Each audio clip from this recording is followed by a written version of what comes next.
Hello மக்களே வணக்கம். இன்றைக்கி எபிசோடில் விஜய் சேதுபதி வந்தோடனே பார்வதியை ஒரு ரோஸ்ட் பண்ணி பயங்கரமாக கிழிச்சிட்டாப்புல. அதுக்கப்புறம் பார்த்தா வாட்டர்மெலன் மாட்டினார். அவர்கிட்டையும் வந்து நீங்கள் எப்போ பேசினாலும் தகுதி இல்லை, இவெல்லாம் ஒரு ஆளா இந்த மாதிரிலாம் பேசுகிறீங்க, நான் உங்கள்கிட்ட தகுதியை வளர்த்துட்டு பேசுகிறேன் அப்படின்னு சொல்லிட்டு விஜய் சேதுபதி அவருக்கு மூஞ்சில் அடித்த மாதிரி பதில் சொன்னாப்புல. அதுக்கப்புறம் பார்த்தா பார்வுக்கும் சபரிக்கும் உள்ள அந்த கேப்டன் டாஸ்க்கை பற்றி எல்லாத்திட்டையும் கேட்டுட்டு இருந்தாங்க.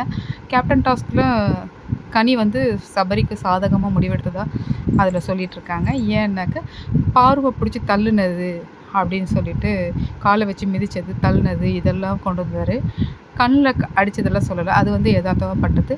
ஆனால் வந்து தள்ளுனது இதெல்லாம் வேணும்னே பண்ணது தானே, காலை வச்சு மிதித்தது இதெல்லாம் ஏன் நீங்களாம் கேட்கல, விக்ரம் கேட்கல, அமித் கேட்கல. அமித்கிட்ட வந்து காலில் மிதிக்கிறான் அப்படின்னு சொல்லும்போது ஏன் நீ ஷூ போட்டுட்டு வரலன்னு சொல்லிட்டு அமித் கேட்டதா, அதெல்லாம் எஃப்ஜே ஜெயிச்சதுக்கப்புறம் எஃப்ஜே வந்து ஃபேர் கேம் அப்படின்னு சொன்னது, அப்படி அதெல்லாம் வந்து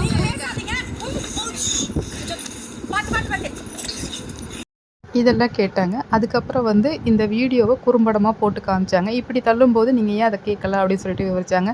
அதுக்கு வாட்டர்மெலன் ஸ்டார் அவர் பேசின வார்த்தைகளுக்கு இதுக்கெல்லாம் வந்து ரெட் கார்டு கொடுத்து அனுப்ப போகிறதா ஒரு செய்தி இருக்கிறது.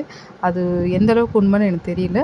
அது சொல்லியிருக்காங்க. அங்கே உள்ள வட்டாரங்கள் சொல்கிறது வந்து ரெட் கார்டு கொடுத்து அனுப்புகிறாங்க வெளியில். ஆனால் வாட்டர்மெலன் வெளியில் போயிட்டாரு அப்படின்னு தான் சொல்கிறாங்க. தெரியல. ஆனால் இவங்கள நம்ப முடியாது. இப்படி ஏதாவது ஒன்று குழப்பி விட்டுட்டே இருப்பாங்க நம்மளை. ஓட்டிங்கில் வந்து இருக்காராம், இவர் ஓட்டிங்லாம் நல்லா தான் வாங்கியிருக்காராம். ஆனால் ஓட்டிங்கில் வந்து ரொம்ப கீழே இருக்கிறது வந்து கனி தானா.